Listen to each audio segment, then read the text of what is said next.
What up, man? Hey, we are live. We are live. We are live and alive. Yeah.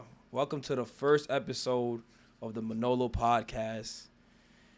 I couldn't come up with a more clever podcast name than just my name. I couldn't be any more proud, man, to be here with you in the first one. Yeah, I appreciate that. The beginning. You know, I've been telling you that I wanted to do a podcast with you, so I felt like it was only right that I brought you to be the first person. Yeah, it is definitely my you see, I forgot that word. It's an honor. It's an honor it's definitely to an be honor. here with you. It's an honor to be here. Yeah, with you, yeah. man, I see. because you are famous, man. I'm famous. You are famous. What? Oh yeah, like Nah, I don't know about being famous, but people know who I am. people know who you are. People know who I am. A lot of people know who you are. Trust me, because I am out there.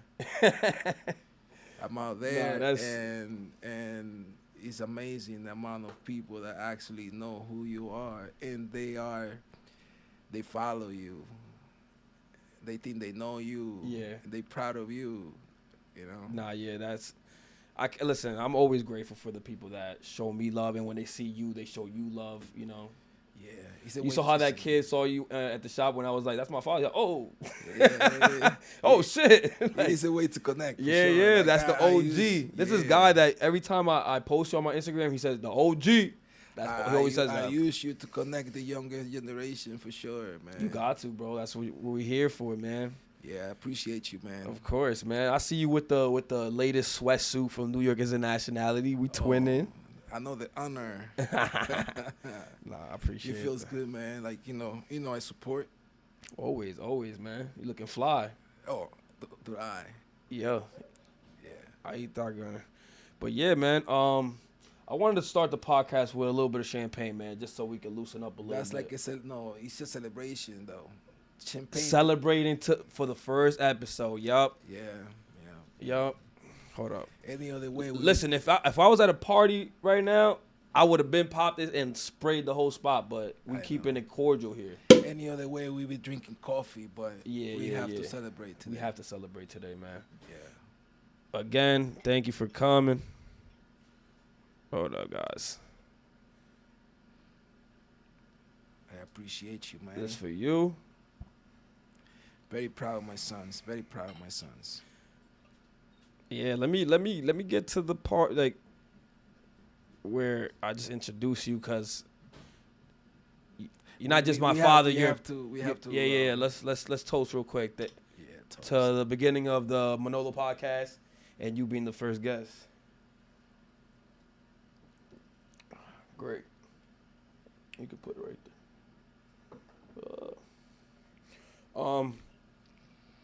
Pedro Santana. Pedro Santana's in the building.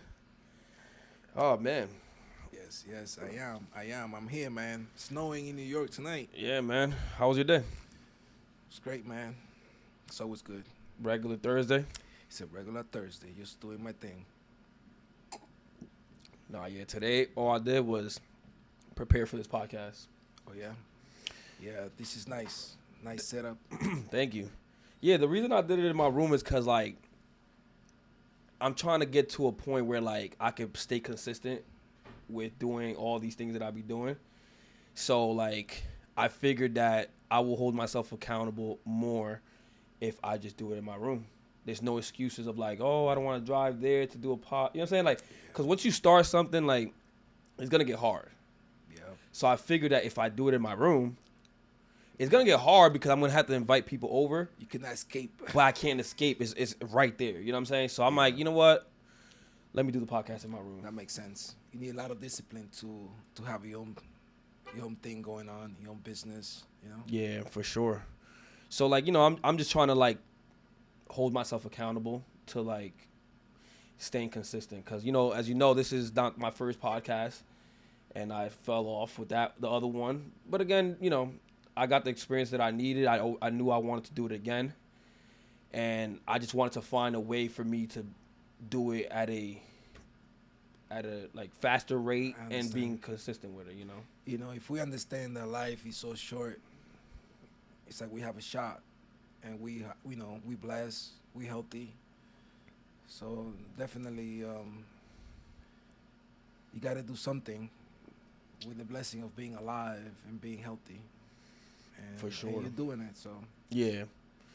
Yeah, I think I'm at that stage in my life now where I feel like I know what I have to do. Like, because there's a lot of years that you spend as an entrepreneur, like, trying to figure shit out. Like, oh, like, I hope things work out, you know? Yeah. I think I hit a stage in my life where it's like, okay, I got to do this, this, and that, you know? And I got to push myself like this. You know what I'm saying? Yeah, you just got to keep moving, man. Yeah, you just got to, listen, take advantage of the days that you have, be grateful, and attack it. Attack it. That's what I'm on. I just want to keep pushing myself this year and, like... There's a lot of wasting time in life, you know. The great people of the world, if you try to find out about them, the amount of work that they get done, you think how they did it. Like, you don't even understand how they get to do so much. But basically, it's that we waste a lot of time. Yeah. That is for sure. And I understand because, as you know, writing books, I understand that, like, if you write a page a day, you can get so much done. There's so many days that I don't write anything, you know what I mean? Yeah. I definitely want to get into that. A lot of people don't know that you're an author, you know, but I guess we could start from the beginning, you know, like coming straight out of DR. What part of DR are you from? Well, I'm from the North Coast, Puerto Plata. Yes, sir. Shout out to all my people in DR, Puerto Plata. Puerto Que lo Plata. que? De lo mío, estamos aquí. It's a beautiful, beautiful part of the island, close to the beach. You man. know, there's a lot of people that are gonna watch this out there in DR because I got Pedro Santana on my podcast. Yeah, that's right. That's right. The Arthur. Stop playing with my pops, man. Yep. You're making me laugh because, like, I came to the U.S. very young. Yeah. And you guys are first generation here, but me, I came here. I didn't speak English. Yeah. It's quite. I was gonna say a trip. It's quite a journey, man. Yeah, for sure. And the language is definitely a barrier. When you say author, I think of, like, sometime I'm telling people. I used to tell people I'm a writer, and they will go like, "Do you ride horses?" I'm dead. You know what I mean? So, definitely the language is something that is difficult for the immigrants. Yeah, for sure. And it is something that really separates you from the people. Like, it feels so bad not to be able to communicate. You felt like secluded. Oh my God, yeah, man. Yeah. You have to learn. I'm not gonna lie. I felt like that when I first came back to America. Yeah. And like, now I'm conscious of, like, I only know Spanish and I'm in a class with people that speak a lot of English. Yeah. And I felt like, whoa, like, it was very weird. And this is one of the funniest stories too, cause, like, guys, in DR, the way you sing the anthem, the boys, they stand in front of the flag like this, and the girls, they stand in front of the flag like this. You feel me? So when I first moved here and I went to the class and every morning everybody's singing the anthem, I seen the boys with their hands on the chest and I'm like, what the fuck is this?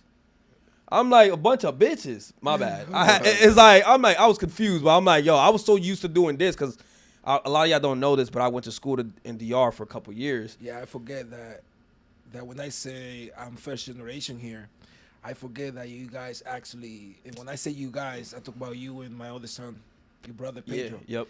So I forget that you guys had somehow we got the experience of, man. Like, coming here, even though we were born here, coming back and feeling like, whoa. Coming back? What do you mean coming back?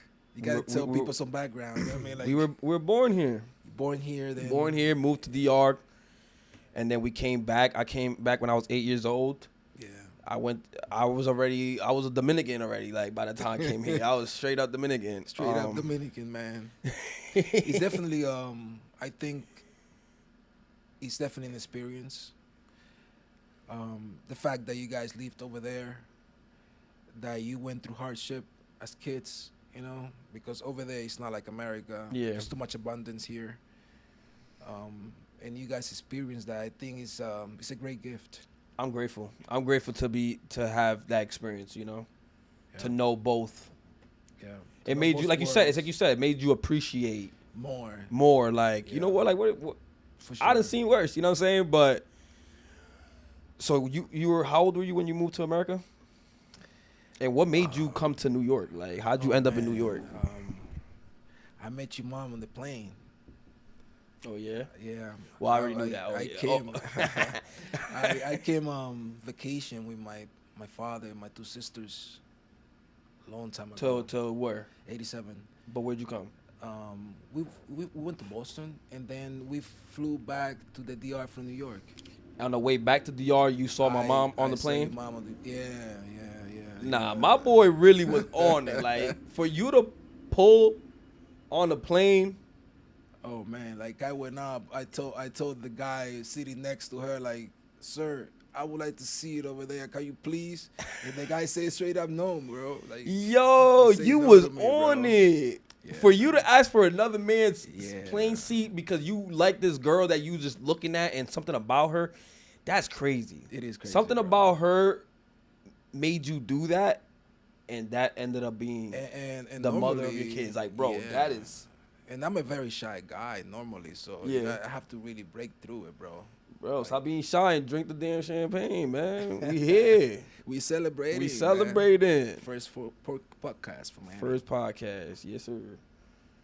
But yeah, so what'd you say to my mom on the plane, bro? Cause like you had to say something smooth, like.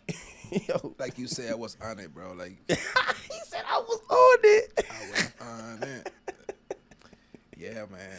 Yo, I'm weak as hell. He said I was on it. That's she. You know the thing about your mom. Like, I saw this movie. It's called It's Kelly LeBrook. I know. Man, I forgot the title of the movie. But she looked a lot like Kelly LeBrook. Kelly LeBrook. Yeah. LeBrook. I don't know who that is. Yeah, she looked a lot like her. And I seen this movie, and I was in love with Kelly LeBrook. and when I saw your mom, I say, oh, that's like the kid version of Kelly LeBrook. Yeah.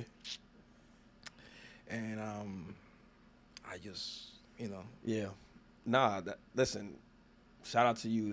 That's fire. That's a fire story right there. To have met my mom on the plane going back to DR, and she was only like, can I say that? She was only like 14 years old, bro.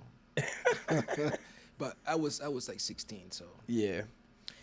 Now, let's talk about how did you end up in New York, and what were you doing when you first moved to New York? Oh, after I met her, I have to come back. I was chasing you, mom. Oh, okay. So you you left DR just to be with my mom.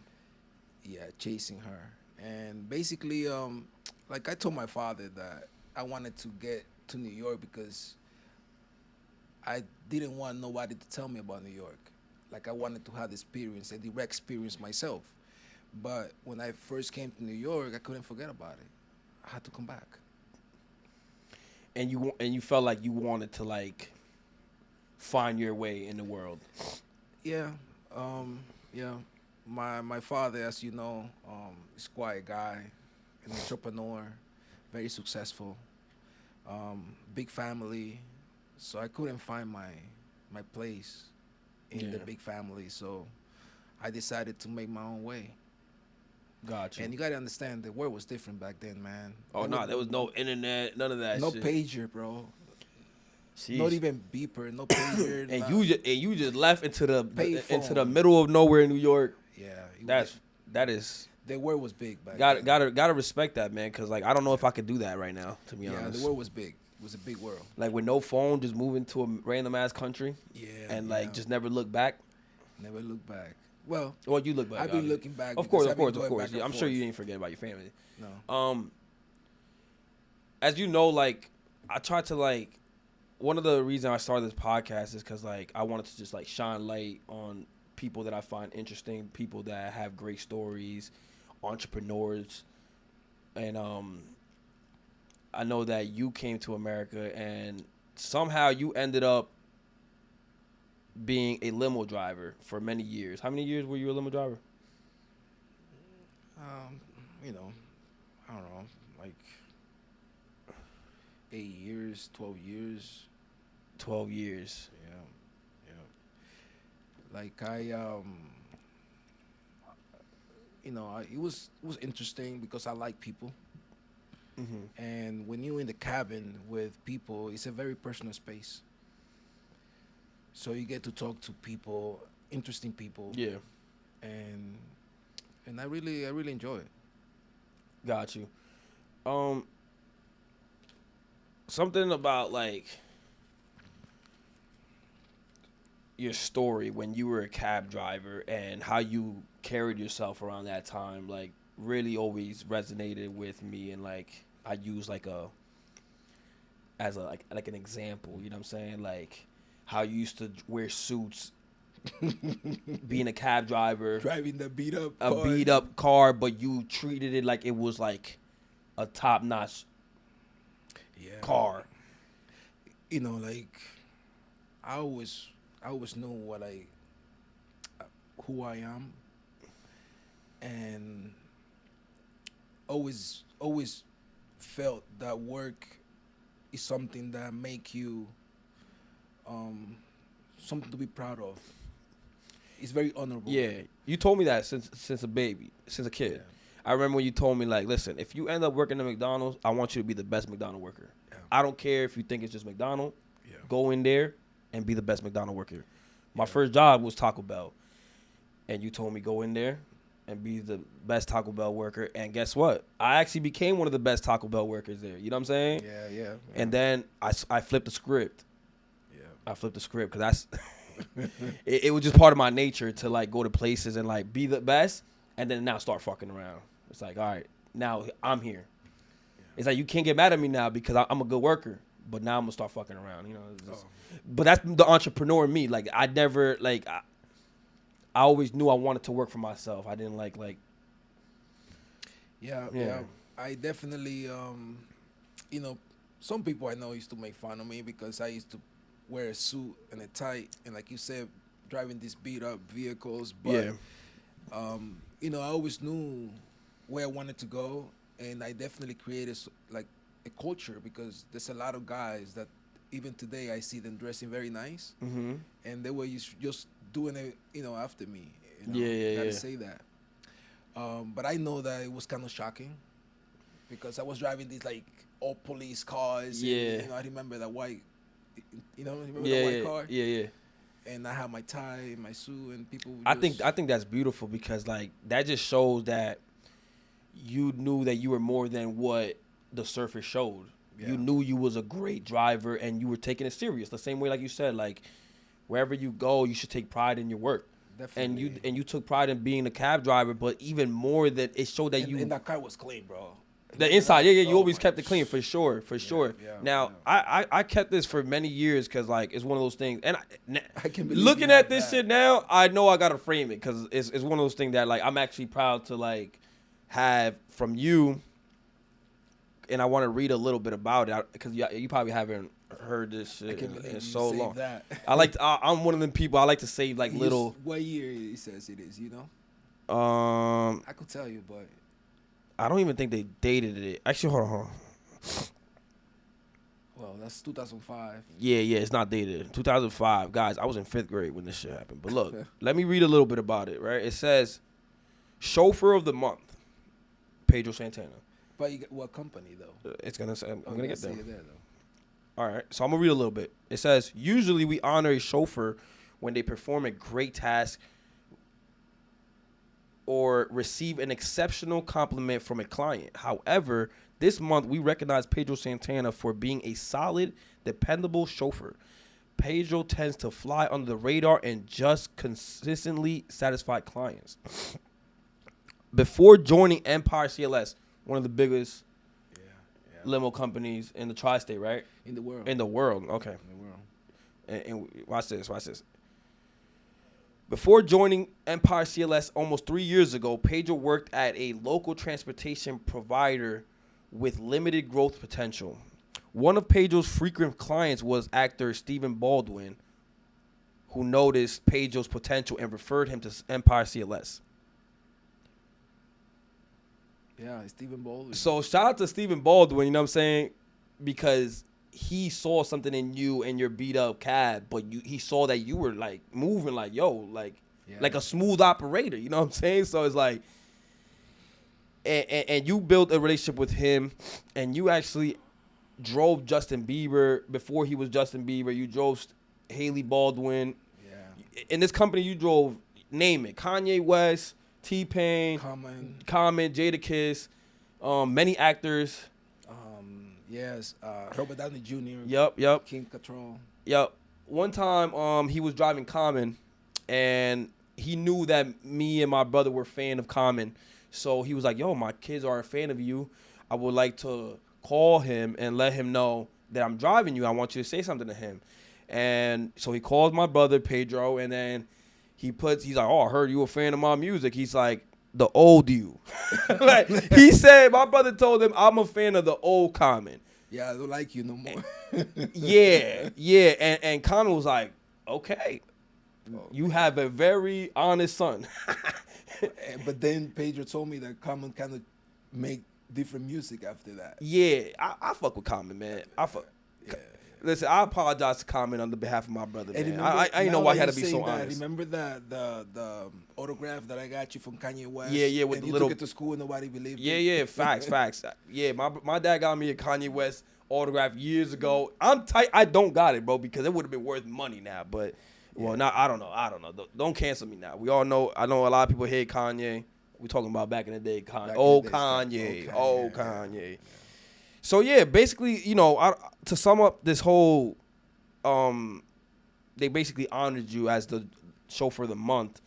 It was just dope to see as a kid, to see, like, you being recognized and you telling me when I was younger that wherever you go, try to be the best that you can be. You know what I'm saying? And I always carried that. And that's why I treat a lot of the things that I do now like that. Like, okay, if I'm going to start a clothing brand, I want to be the best clothing brand. You know what I'm saying? If I'm going to start this podcast, I want to have a great podcast. You know what I'm saying? I don't want to half-ass shit, because you told me that when I was a kid, very early. Well, you get in there. You guys, everybody know you in Rockland County.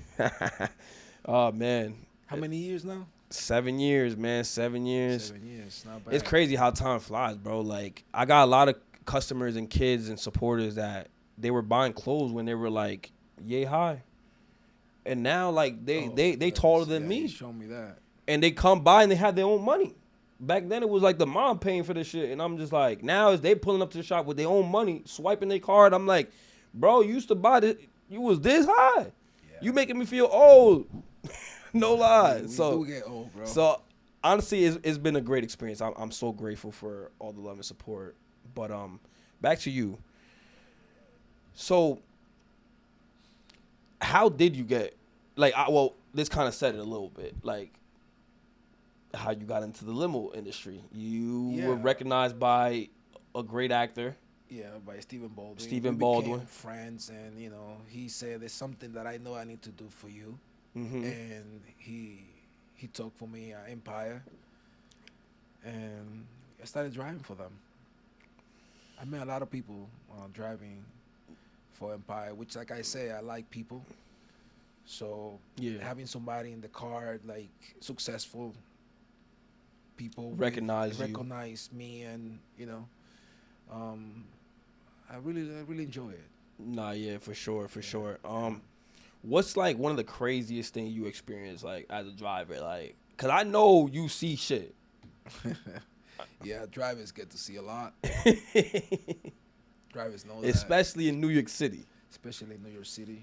But, you know, like you were saying, I drove people like Big Jeezy. Like, I used to... He said...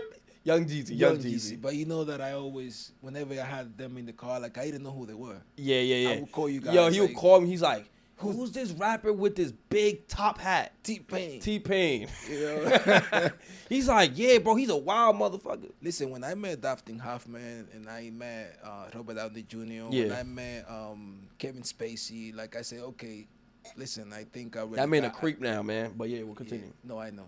The Yeah, guy. yeah, but the we're guy, back in the, this is back in the day days. when he was normal. Oh man, he'd be like the usual suspect. Yeah, that's a So great movie. He was like, for me, it was one of my favorite actors. So For like, sure. to be able to have them in the car and talk to me and treat me nice. Yeah. It really meant the world for me. I mean, like I say, I like people.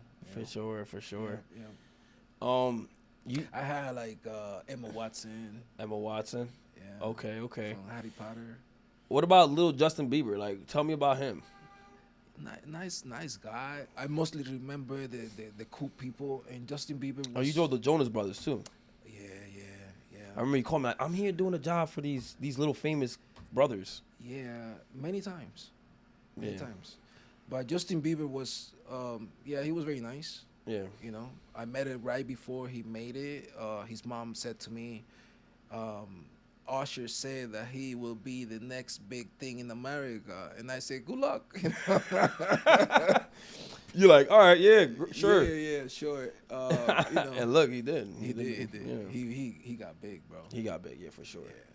I remember you telling me about it. Like, you're like, this Justin Bieber. Like, I'm like, I don't know. He's like, yeah, he's very talented, supposedly. Like, I'm like, all right, whatever. With his guitar and, you know. That's what you said. The guitar, that's cool, man. Yeah, nice kid, man. I don't want to fast forward too much, but, like, I know we did mention it already, like, you being an author. Like, one of my friends was over at my crib, and he was, like, going through my stuff, and he sees this book, and it said Pedro Santana. He's like, is this your brother? He's like, no. Is this your dad? And, like, he got mad hype. And I'm like, yeah, my dad is an author. And he was like, what? He was, like, very excited to know that. And a lot of people don't know that follow me. You know what I'm saying? So, like, I wanted to kind of touch base on how did you get into writing. Like, these are my dad's books, by the way. He got 3 books out right now. They're on Amazon? Well, the thing is that I do write in Spanish, so the only one that is translated is the first book, Broken Crystals. Yeah. But then I do have the Spanish version of that book, which is Cristales Rotos. Are they out on Amazon? They're on Amazon, yeah. How can they find it? Just write, like... the title of the book. Title of the book? Okay. Pedro Santana. All right, so I'm going to say some of the names just so, like, in case you want to go on Amazon and support my dad and his books. And if you're Spanish, like he said, do you have the English version of the Broken Crystal? The Spanish version. Only the Spanish version, not the English? No, they all like on Amazon. The English version too. This is okay. Yeah. All right, so English and Spanish, Broken Crystals. And how do you say it in Spanish again? Cristales Rotos. Cristales Rotos by Pedro Santana. This is his first book. I'm very proud of this. And this is his second one, La Muerte del Colibrí. La Muerte del Colibrí. Yeah, right. That's right. You can find this on Amazon if you like books and you are Spanish. It's just short stories. Short stories, beautiful. And then Lo que el tiempo dejó. That one had an award, an international Latino book award. Yeah, this is what the time has left behind. Yeah. And this one is the death of the hummingbird. Of the mockingbird. Yeah. So go on Amazon, man. Support my dad. But how did you get into writing? Like, because like you said, you came to America and at a young age, and you worked at restaurants, you worked at factories. Did you work at factories? Yeah, when I first got here.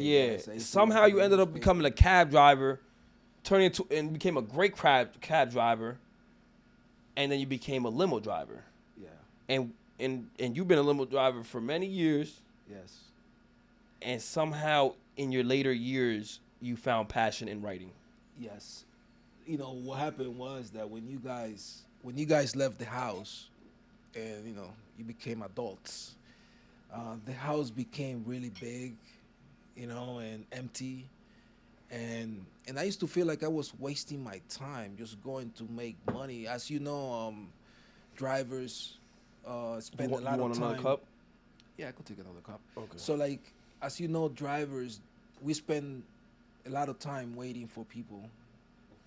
And you feel like, what am I doing? Just waiting here. You're making money, but there's a lot of waiting involved. So that's when I decided to. At that time, when you guys left the house, I say, you know what, like, what am I doing here? And I decided to go back home to the DR. As you know, my dad has a old business. He's already, this year was 57 years old. Yes. Shout out to my grandfather. I did make a video on Instagram about, somebody asked me what inspired me to become an entrepreneur. And like I said, I spent a few years of my life growing up living in DR, and we lived right next to our grandfather's business, literally right behind our grandfather's business. Yeah. And man, Roberto Santana. And man, his name hold weight in our community, and when I saw like the things he was doing in his community and the respect and love that he got, and how he was able to just like fix problems, and if like I'll go there on vacation, I'll be like, grandfather, I want a bike, because all the kids grab a bike. He sells. How do you describe his business? Because he like sells, like he's a merchant in a way. Yeah, right? well, he started as a bookstore, you know, but many different departments. We sell toys and sporting goods, books, school supplies. They make trophies, recognition plaques. Yeah. And so, you know, when I went back there,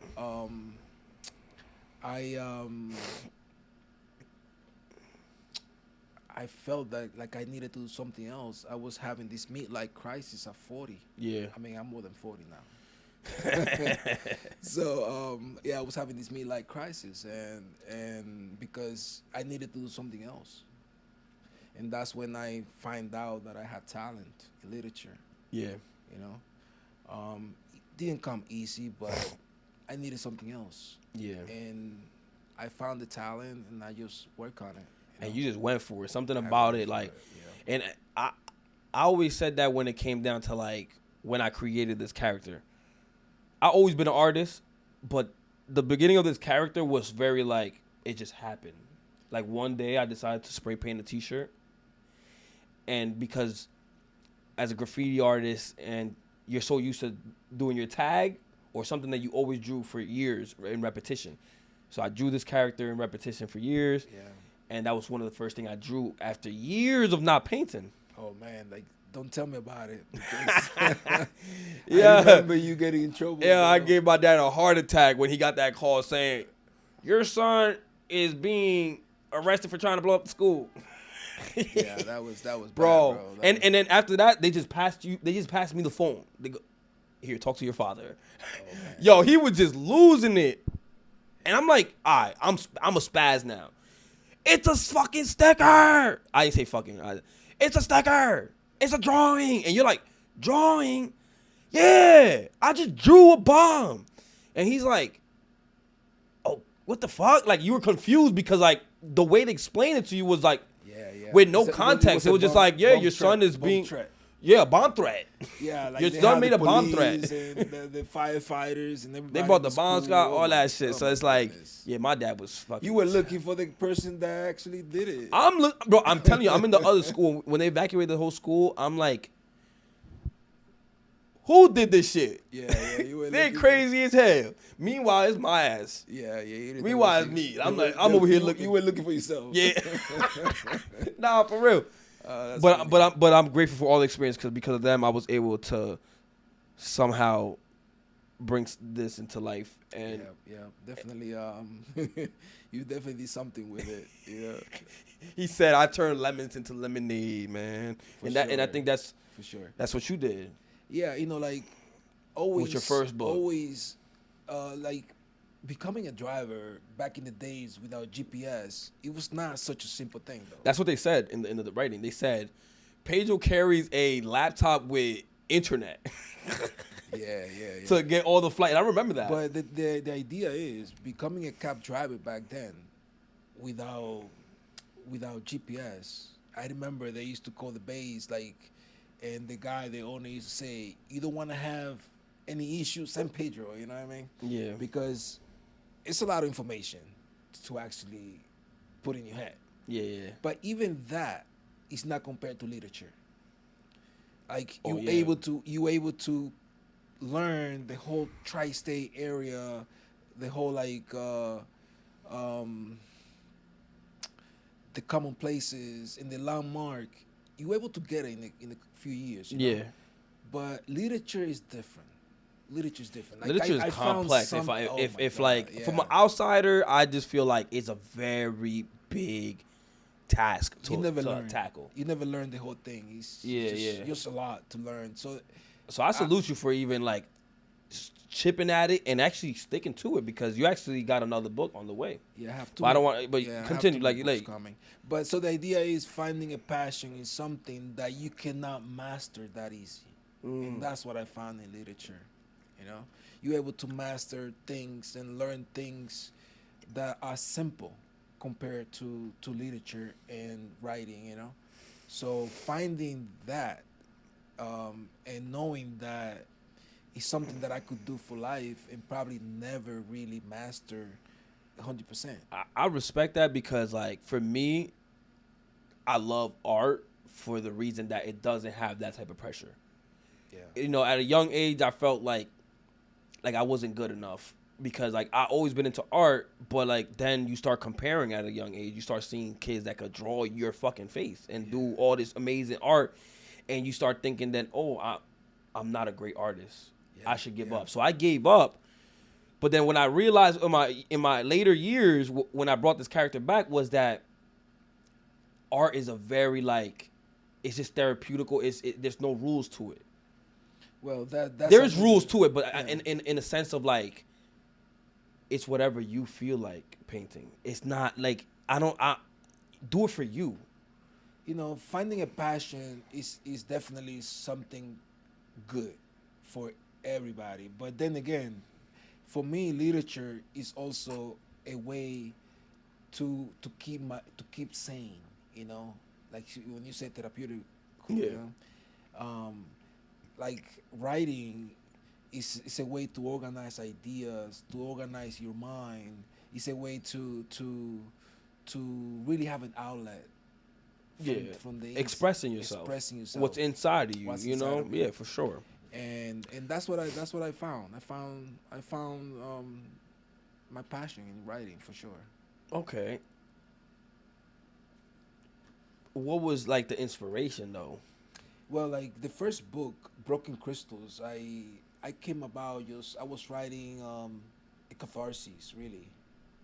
You know, What's that for the people that don't know what catharsis? catharsis is a way of organizing your ideas to become psychological well because I had so many ideas bumping into my head, you know, that um, it become like entangled. And Yeah. and by writing the experiences, because I had like really crazy experiences. Like I have metaphysical experiences. I have experiences that they very traumatic. You know, so when people say broken crystals, if you can see the cover, it is the silhouette of a man in broken glass. Yeah.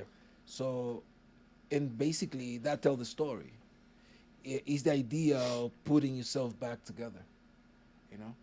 So I have I have people that read my book. They say, Pedro, I love your work, but I gotta tell you, it's really stressed the heck out of me. Or some other people say that like it's difficult to read a book.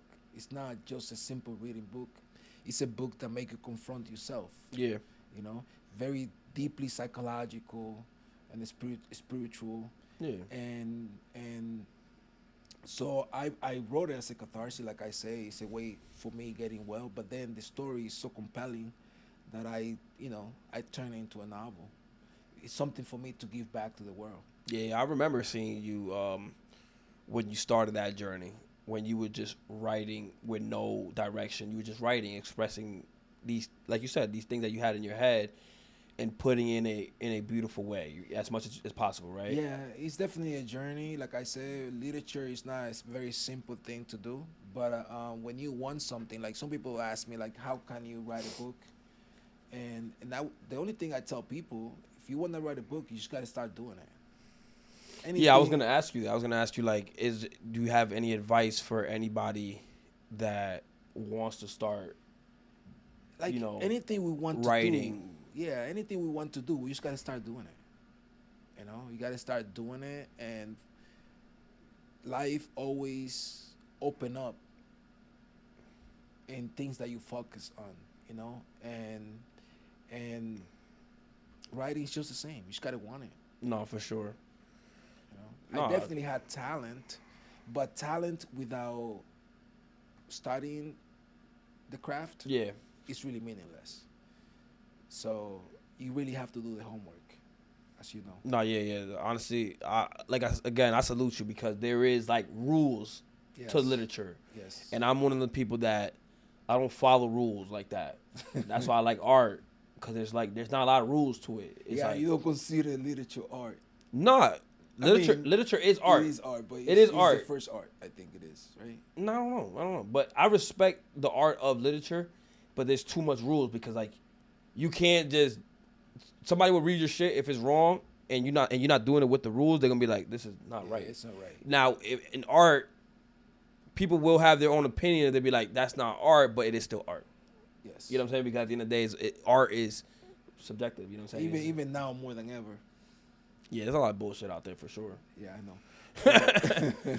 But, yeah. Nah, yeah, for sure. I wanted to like kind of like touch bases on like a few things like how did you feel when I first told you that I was gonna drop out of college to be like an entrepreneur? It's just the way it is.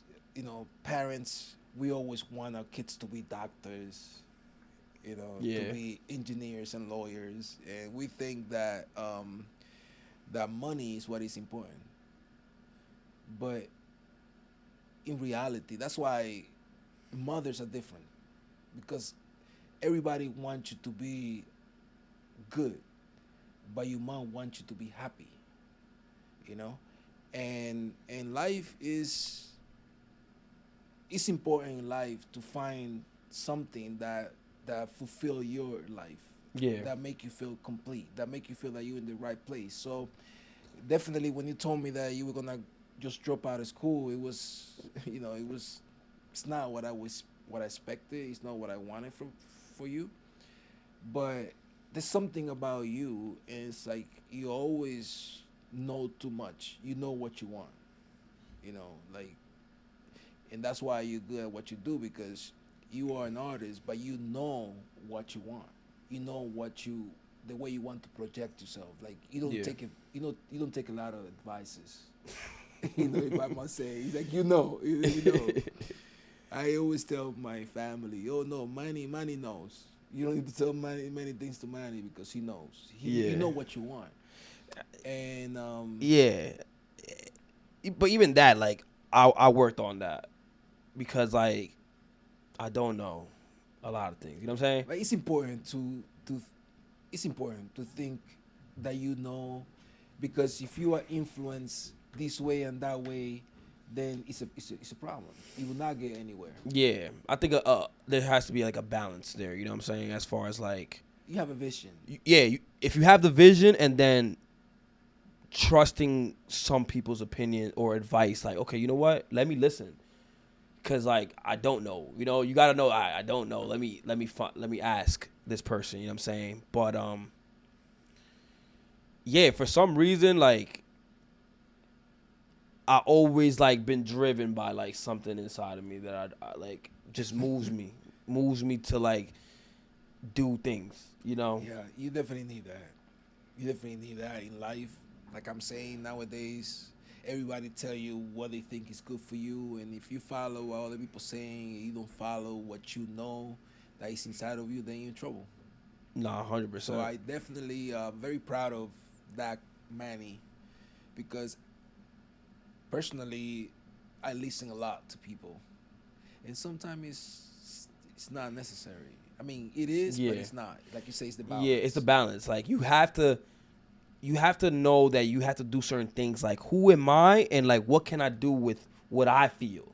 Yeah. So I knew, like, and I'm telling you, like when I was given signs by God while in college, like the fact that I was able to notice about myself that I'm like, yo, I think I'm doing the same thing that I was doing in high school, and that was like that I didn't care about education in the way of like I was cheating already. Like I was already copying, getting people's homework. I wasn't focused, right? So I'm like, yo, I don't think this is for me, but I know like I ended up shooting videos and I liked it, and I'm like, and then I remember like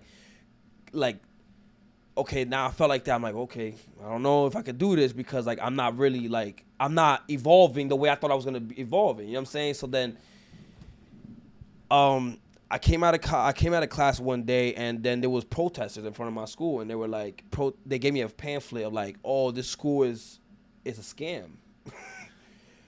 I'm like, I took the pamphlet home to my dorm, and I'm like reading this, like, oh yeah, it's a for-profit school. Like they'll take anybody. It's all about just money. They don't respect the degree. I'm talking about the Art Institute of Philadelphia. You know, it was crazy that recently the government they cleared that shit. Yeah, they said fuck the Art Institute of Philadelphia. Yes, they did. And but whatever. So boom. So like, I called my brother. I'm like, yo, what does this mean? So then he reads into like, he starts doing his research on my school. Oh, it's owned by Golden Sack, and that's like another big like stock company. I don't even know, some shit like that. And then he was like, yeah, you're in some shit. I couldn't believe it, but it's true though. So mind you, now I get that information. I'm like, okay, right. Now I'm really looking at the school sideways. I'm thinking about like, I could do this without school, right? I go to class. We're gonna watch a video today. And it's fucking Steve Jobs, and they play a video of Steve Jobs, and Steve Jobs is talking about don't follow the rules of life. They want you to do this like how they want you to do it, but it's like the people that move the culture are not thinking in the lines. They're outside of the shit. You know what I'm saying? So like I'm watching this, I'm like, yo, what is the odds that they're playing this video and it was like talking to me?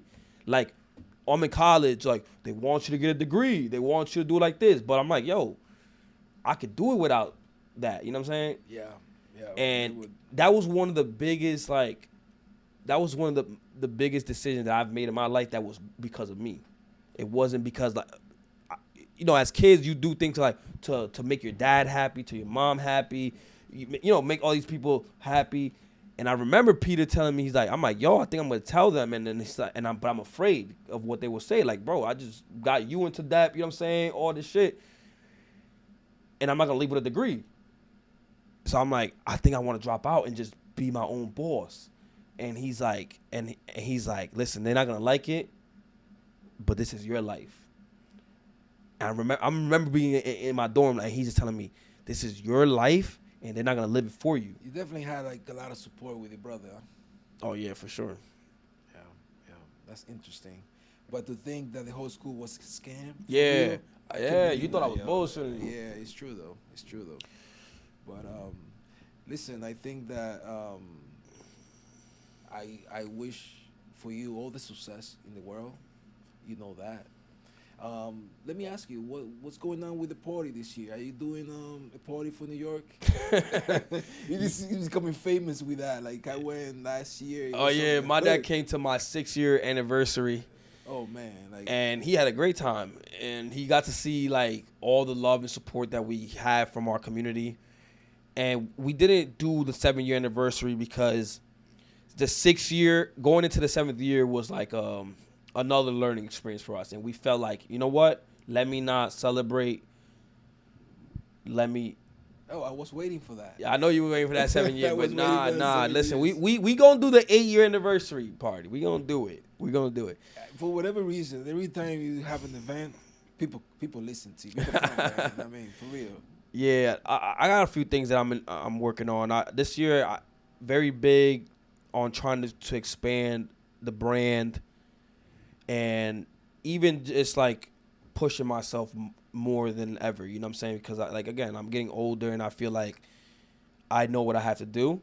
So I'm very confident in like, all right, let me do this, that, and push myself. So it's like, even just doing this podcast in the middle of a 100-day Reels challenge that I'm doing is like another challenge. It's like, but I'm willing to take the challenge because this is the only time that I have. This is the time. Well, don't forget that I'm waiting for that. Like I'm waiting for that party. He's like, I'm waiting for that 8 year. You waiting for the 8-year anniversary party? Yeah. Come on, November 15. My dad gonna be there at the anniversary party, and it's gonna go down. I promise y'all. But yeah. To wrap it up, man, because like our time here is almost done. We've been doing this for like 50 minutes. 50 about to be an hour. Yeah. Man, when I see Joe Rogan going 3 hours, bro, 3 hours, bro.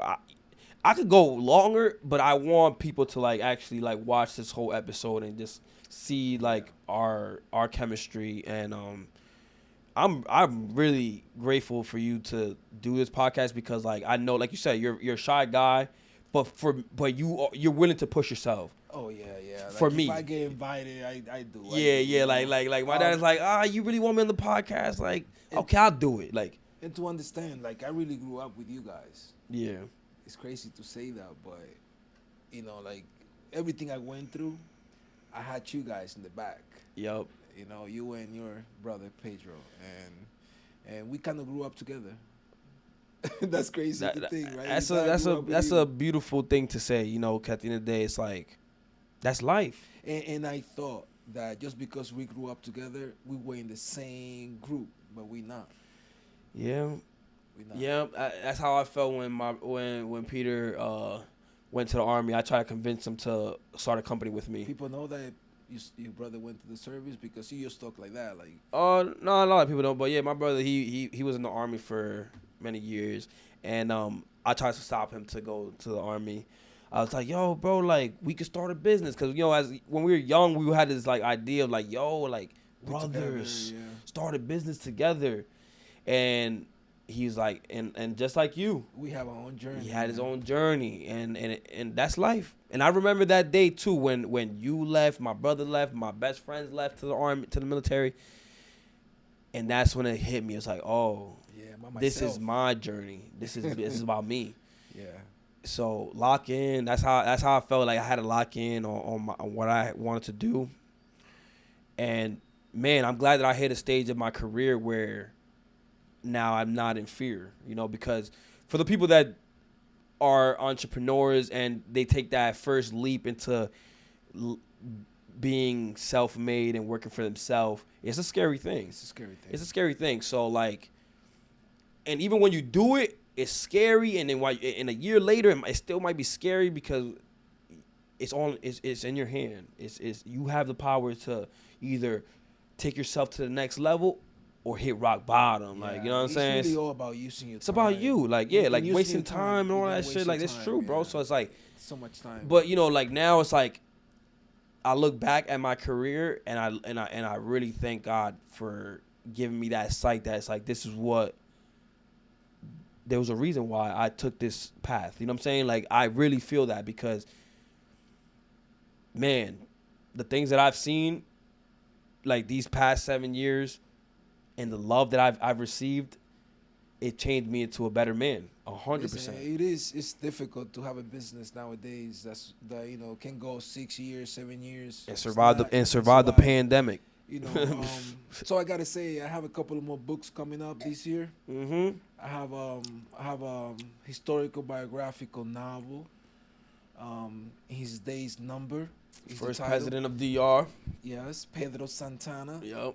And I also have a poetry book. I think it's gonna be a success. People now y'all know y'all can find my dad's book on Amazon.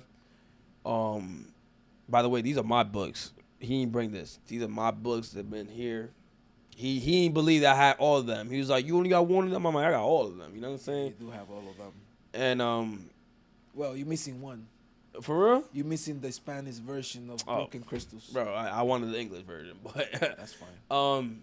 So when can they expect the next new book? Like, literature is something that you cannot rush at all. I understand. So they're already in the hand of the editor. Okay.